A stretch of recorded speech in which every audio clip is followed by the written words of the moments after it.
ভূমিকম্প ইদানিং আমাদের বাংলাদেশের মানুষ ভূমিকম্পের ভয়ে আতঙ্কিত। বিভিন্ন বিজ্ঞানীরা বলেন মাটির নিচে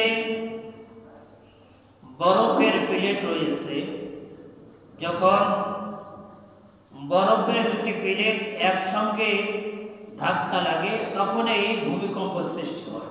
বিভিন্ন বিজ্ঞানীদের বিভিন্ন মতামত, কিন্তু কোরআন এবং হাদিসের ভিতরে ভূমিকম্পের কথা আছে। কোন বিজ্ঞানী কি বলল এগুলো মুসলমান বিশ্বাস করতে পারে না। কোরআনুল কারীমের ভিতরে ভূমিকম্প সম্পর্কে আল্লাহ তাআলা ৬টি শব্দ ব্যবহার করেছেন।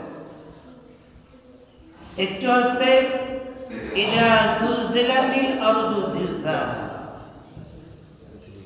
আজ জিলজালাতু একটি শব্দ অর্থাৎ ভূমিকম্প, আর রাজফাতু কম্পন ঝাঁকুনি, ফাআখাযাতুহুমুর রাজফাতু ফাআসবাহু ফি দারিহিম জাসিমিন। আল্লাহ তাআলা কোরআনুল কারীমের ভিতরে ভূমিকম্প সম্পর্কে এই শব্দগুলো ব্যবহার করেছেন।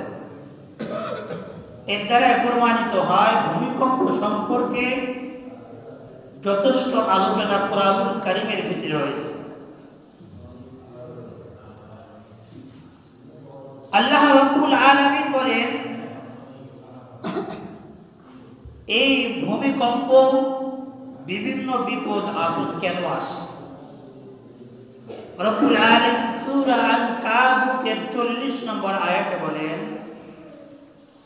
ফাকুল্লান আখাযনা বিযামবিহি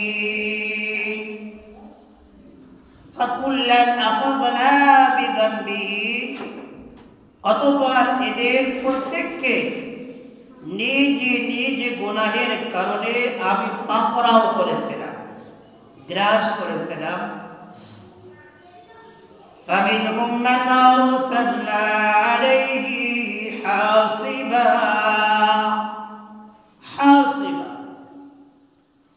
তারা বিভিন্ন গুনাহ করেছিল, এই জন্য আমি বিভিন্ন সময় হাসিবা পাথর নিক্ষেপ করে তাদেরকে আঘাত করেছিলাম। পাথরের বৃষ্টি। ومنهم من أخذته الصيحة, মানে একটু আগে বললাম বিকট আওয়াজ, বিভিন্ন ঘূর্ণিঝড় ঝড় তুফানের আওয়াজ দিয়ে তাদেরকে আমি ধ্বংস করে দিয়েছিলাম। ومنهم من خسفنا به الأرض, কখনো কখনো গুনাহের কারণে আমি আল্লাহ রাব্বুল আলামিন জমিন সহ মাটি সহ তাদেরকে দাবিয়ে দিয়েছিলাম। যেমন কারুনকে আল্লাহ ধন সম্পদ সহকারে জমিনে দাবিয়ে দিয়েছে। ওয়া খাসাফনা বিহি আরদ, গুনাহের কারণে অপরাধের কারণে আমি আল্লাহ মাটির নিচে কুটিয়ে দিয়েছি। ومنهم من أغرقنا, কখনো কখনো গুনাহের কারণে তাদের মান আগরাকনা পানিতে ডুবিয়ে মারছে। ফিরাউনকে আল্লাহ নিম্নতে পানিতে ডুবিয়ে মারে নাই, وما كان الله ليظلمهم, তোমরা মনে করিও না যে আল্লাহ তাদের উপর জুলুম করছে, অবিচার করছে, অন্যায় করছে না। আল্লাহ বিভিন্ন সময় বিভিন্ন জাতিকে, আবজাতি সামুদ জাতি, বিভিন্ন গোত্রকে, বিভিন্ন জাতিকে গুনাহের কারণে আল্লাহ তাআলা তাদেরকে ধ্বংস করে দিয়েছে। প্রত্যেকের আলোচনা আছে, কিন্তু আল্লাহ রাব্বুল আলামিন সব আলোচনাগুলো এক আয়াতের ভিতরে দিয়েছে। যে বিভিন্ন জাতিকে বিভিন্ন ভাবে গুনাহের কারণে আমি আল্লাহ তাআলা তাদেরকে ধ্বংস করে দিয়েছি। ওয়া কানা আল্লাহু লিয়াযলিমাকুম, তোমরা মনে করিও না যে আল্লাহ রাব্বুল আলামিন তাদের উপর জুলুম করেছে, অবিচার করেছে না। ওয়ালাকিন কানু আনফুসাহুম ইয়াযলিমুন, বরং তারা নিজেরাই নিজের উপর জুলুম করেছিল। নিজেরা নিজের উপর কি করেছিল? জুলুম করেছিল। নিজেরাই নিজেদের উপর জুলুম করেছিল বলতে কি বোঝায়? তারা আল্লাহর হুকুম মানে নাই, তারা আল্লাহর অবাধ্য ছিল, গুনাহের ভিতরে লিপ্ত ছিল।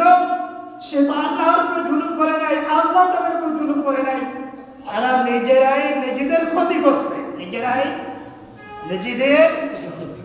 যদি আমরা নামাজ না পড়ি, আল্লাহর হুকুম না মানি, এতে আল্লাহরও কোনো ক্ষতি হবে না, অন্য মানুষেরও কোনো ক্ষতি আমার নিজেরই হবে। ক্ষতি কার হবে? আমার নিজেরই হবে। আর যদি এ সমস্ত হুকুম আদায় করি, উপকার হবে মান আমিলা সালিহান ফালিনাফসিহি, নেক আমল করবে তো নিজের জন্যই করবে, নিজের ভালোর জন্য, নিজে ভালোর জন্য, ফালিনাফসি। তাহলে এই যে ভূমিকম্প আসে, বিভিন্ন বিপদ আসে মানুষের উপরে, এগুলো মানুষের গুনাহের কারণ। কিসের কারণ? রাসূল করিম সাল্লাল্লাহু আলাইহি ওয়াসাল্লাম হাদিস শরীফের ভিতরে বলেন, 15টা কাজ যখন আমার উম্মত করবে, তখন তাদেরকে ভূমিকম্প দিয়ে ধ্বংস করে দেওয়া হবে। এই 15টি কাজ বর্তমান আমাদের সমাজে বিরাজমান, চলমান রয়েছে। 15টি কাজে আমরা পরিপূর্ণরূপে আদায় করতেছি। যে কাজগুলো করলে আল্লাহ আমাদের উপরে গজব দিবেন, ভূমিকম্প দিয়ে আল্লাহ আমাদেরকে ধ্বংস করে দিবেন, এই 15টা কাজেই আমাদের সমাজে বর্তমান চলমান, একটাও বাদ নাই, আমরা একটাও বাদ দিই নাই। তাহলে বোঝা গেল, যদি আমরা এই ভূমিকম্প থেকে বাঁচতে চাই, তাহলে এই 15টি কাজ আমাকে বর্জন করতে হবে। 15টি কাজ আমাকে বর্জন করতে হবে। যদি বর্জন না করি, আমি, আমার পরিবার, আমার সমাজ, আমার দেশ ক্ষতিগ্রস্ত হবে। 20 তলার বিল্ডিং, 100 তলার বিল্ডিং, জীবনে যত আয় করেছেন, সব আয় দিয়ে সুন্দর একটা বাড়ি তৈরি করেছেন, এই গুনাহের কারণে সবগুলো নিমেষে ধ্বংস হয়ে যাবে, এক মিনিটে ধ্বংস হয়ে যাবে যদি আমরা এই গুনাহগুলো বর্জন না করি।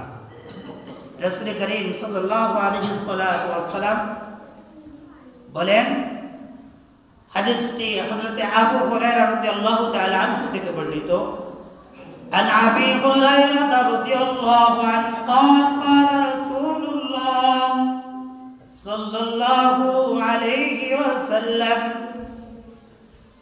إذا اتخذ الفيء على রাসূল করিম সাল্লাল্লাহু আলাইহি ওয়াসাল্লাম বলেন, যখন গনিমতের মাল ব্যক্তিগত সম্পদে পরিণত হবে, অর্থাৎ যুদ্ধের ময়দানে যে সমস্ত সম্পদ শত্রুপক্ষ ফেলে রেখে যায়, ওটাকে বলা হয় গনিমতের মাল। যদি এই গনিমতের মাল কোন ব্যক্তি নিজে আত্মসাৎ করে, তাহলে আল্লাহ ওই জাতিকে ভূমিকম্প দিয়ে ধ্বংস করে দেবে।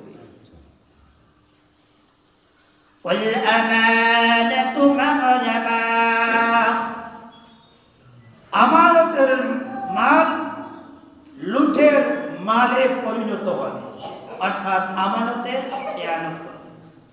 একজন ব্যক্তি আমার কাছে কিছু সম্পদ আমানত রেখেছে, যদি আমি এগুলো নিজের মাল হিসেবে ব্যবহার করি, সেগুলো তাকে ফেরত না দিই, অস্বীকার করি যে এগুলো মাল তোমার নয়, আমার, তাহলে আল্লাহ এই গুনাহের কারণে আমাদেরকে ভূমিকম্প দিয়ে ধ্বংস করে দিবে। বর্তমানে আমরা আমানতের খেয়ানত সকলেই করি। আমানতের খেয়ানত আমরা খুব করি। কোন মানুষ আমার কাছে কর্জ নিয়েছে কিছু টাকা, আমরা দিতে চাই না, ওই মানুষটির পেছনে ঘুরতে ঘুরতে জীবনে শেষ।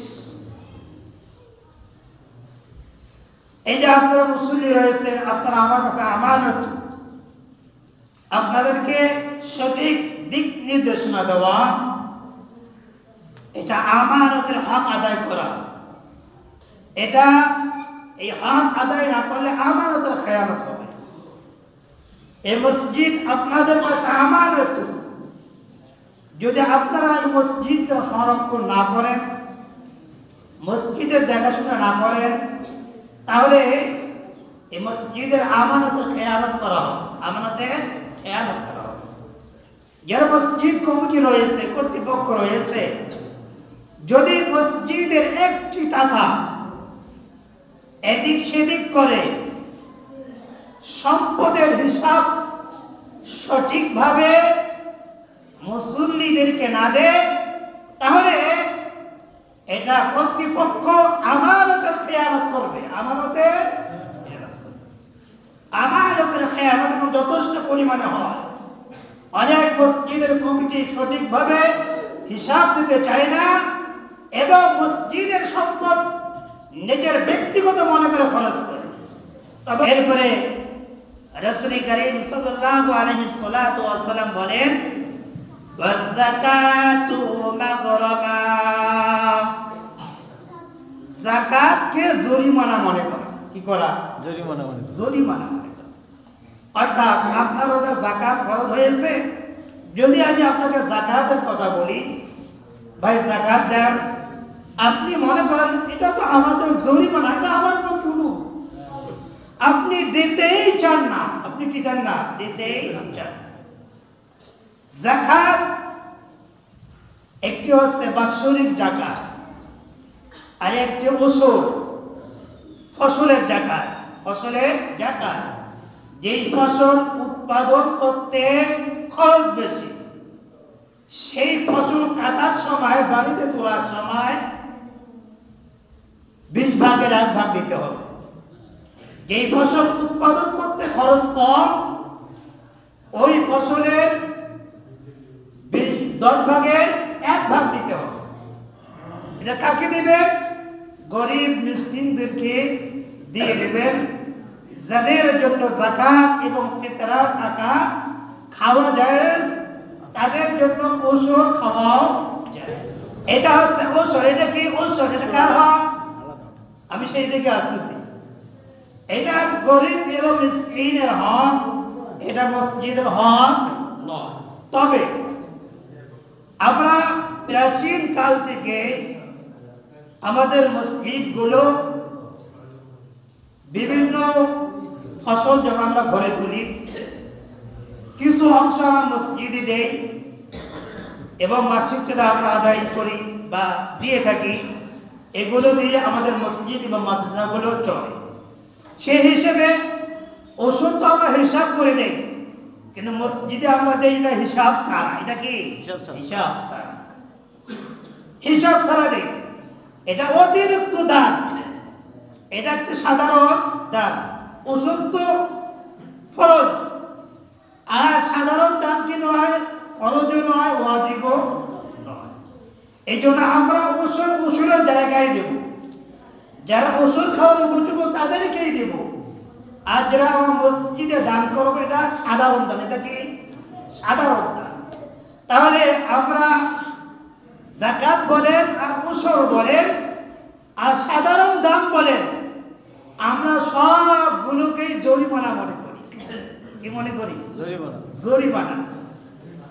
জরিমানা যে আমরা মনে করি, এটা প্রমাণ হচ্ছে মসজিদের মাসিক চাঁদা আমার 1 বছর 2 বছরের বাকি, কর্তৃপক্ষ চাইতে চাইতে হয়রান, আমরা দিতেই চাই না। তার মানে কি? আমরা মনে করি কর্তৃপক্ষ আমাদের জন্য এটা জরিমানা করে ফেলছে। এটা কি? জরিমানা করে ফেলছে। 3 নম্বর,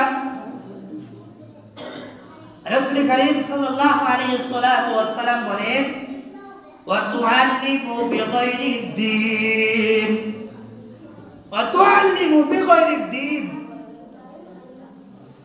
ধর্ম বিবর্জিত শিক্ষার প্রচলন করা, অর্থাৎ আমাদের সমাজে এমন শিক্ষা ব্যবস্থা থাকবে যে শিক্ষা ব্যবস্থার মাঝে ধর্মের কোনো আলোচনা থাকবে না। কি থাকবে না? ধর্মের কোনো আলোচনাই থাকবে। আমাদের ক্লাস 1 থেকে উচ্চতর স্তর পর্যন্ত যদি আমরা ধর্মীয় শিক্ষাকে গুরুত্বের সাথে সরকার এটাকে দেখত যে অবশ্যই গুরুত্বের সাথে যেভাবে অন্যান্য বিষয়গুলোকে গুরুত্বের সাথে দেখানো হয়, যদি আমরা ধর্মীয় শিক্ষাকে শিক্ষা স্তরে বাধ্যতামূলক করি, তাহলে অবশ্যই আমাদের সন্তানগুলো সুশিক্ষায় শিক্ষিত হবে, সুশিক্ষায় শিক্ষিত হবে। কিন্তু ধর্মীয় শিক্ষাকে অতটা মূল্যায়ন করা হয়। আবার মাঝে মাঝে এমন সরকারও আসে, সে চেষ্টা করে কিভাবে শিক্ষা ব্যবস্থার মাঝ থেকে ধর্মকে উৎখাত করা যাবে, ধর্মকে উৎখাত করা। এই চিন্তা চেতনা করে রাসূল বলেন, যখন তোমাদের শিক্ষা ব্যবস্থার মাঝে ওয়াতুআল্লিমু বিগাইরিদ্দিন, শিক্ষা ব্যবস্থার মাঝে ধর্মীয় শিক্ষা থাকবে না, ধর্মীয় শিক্ষার গুরুত্বই থাকবে না, তখনই তোমাদের উপরে ভূমিকম্প আসবে।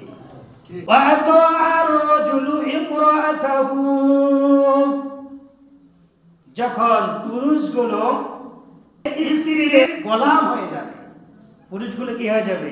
স্ত্রীর গোলাম হয়ে যাবে। এখন হয়েছে, অনেক হয়েছে। যখন এরকম হবে তখনই কি আসবে? ভূমিকম্প আসবে।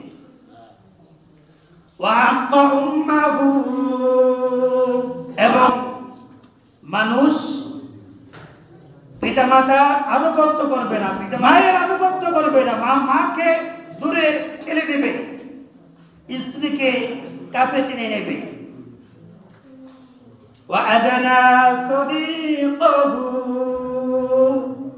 বন্ধু বান্ধবদেরকে কাছে টেনে নেবে, বন্ধু বান্ধবকে কাছে টেনে নেবে, এবং বাবাকে দূরে ঠেলে দেবে। বাবা বলবে, বাবা কোথায় ছিলে? বলবে, এগুলো তোমার নিয়ে চিন্তা ফিকির করার দরকার নাই, আমি বন্ধু বান্ধব নিয়ে ফেসবুক নিয়ে ব্যস্ত আছি। তার মানে বাবা আমাকে নিয়ে চিন্তা ফিকির করে, আর আমি চিন্তা ফিকির করে আমার বন্ধু বান্ধবদেরকে নিয়ে। আমরা বন্ধু বান্ধবদেরকে কাছে টেনে নেব, পিতা মাতাকে দূরে ছেড়ে দেব। যখন এগুলো হবে তখন এই ভূমিকম্প আসবে, তখন এই বিভিন্ন দুর্যোগ আসবে, বিভিন্ন বালা মুসিবত আসবে। ওয়াজহারাতিল আসওয়াতু ফিল মাসাজিদ, মসজিদ গুলোতে হট্টগোল বেশি হবে। কি হবে? মসজিদে কখনো হট্টগোল করা যাবে না। যদি আমরা মসজিদে হট্টগোল করি তাহলে আল্লাহ তাআলা গুনাহের কারণে ভূমিকম্প দেবে। কি দিবে? ভূমিকম্প দেবে।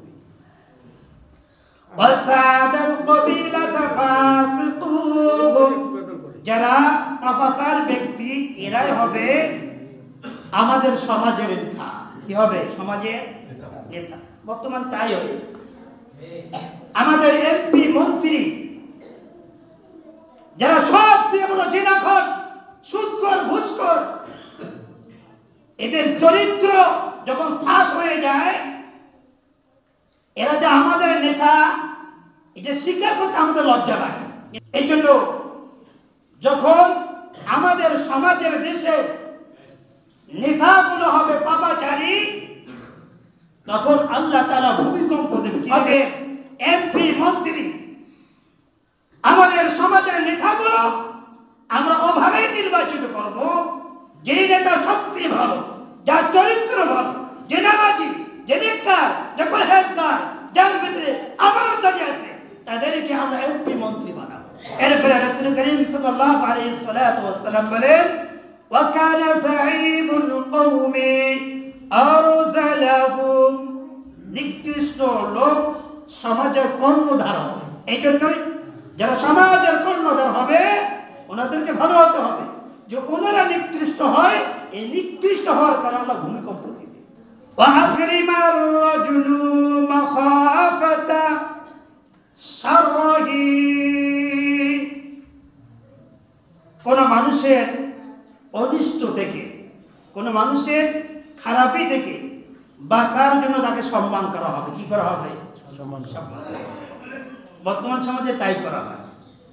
এই এলাকার বড় নেতা, এই এলাকার সবচেয়ে ধনী ব্যক্তি, এখন আমি তো সালাম দেবো না, কিন্তু ওকে সালাম না দিলে আমার ক্ষতি আছে, এই ভয়ে সালামটা দেয়। যখন মানুষগুলো এরকম মানুষকে এইভাবে সম্মান করবে তখন এই ভূমিকম্প হবে। ওয়াযাহারাতিল কিনাতু ওয়াল মাআজিফ,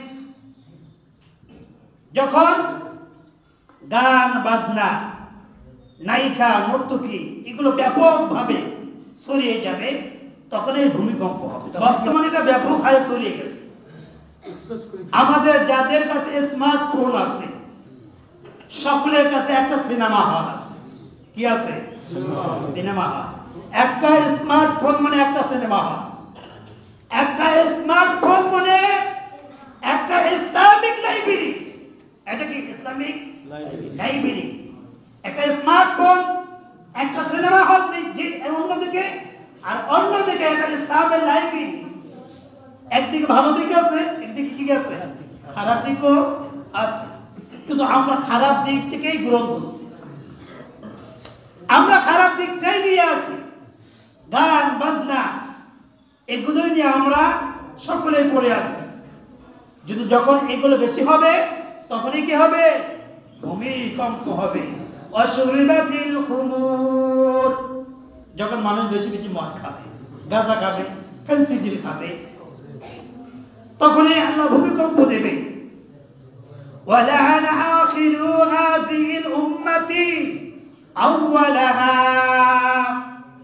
যারা পূর্বের মনীষী বড় আল্লাহ ওলি ছিল তাদের সমালোচনা করা হবে। কি করা হবে? সমালোচনা করা হবে। এখন তাই করা হয়। অমুক আল্লাহর ওলি, অমুক পীর সাহেব, অমুক আলেম ভালো কাজ করে নাই, আমরা সমালোচনা করি, বরং তাদের ওসিলায় যে ইসলাম পেয়েছি এটাও স্বীকার করে, বরং তাদের সমালোচনা করে।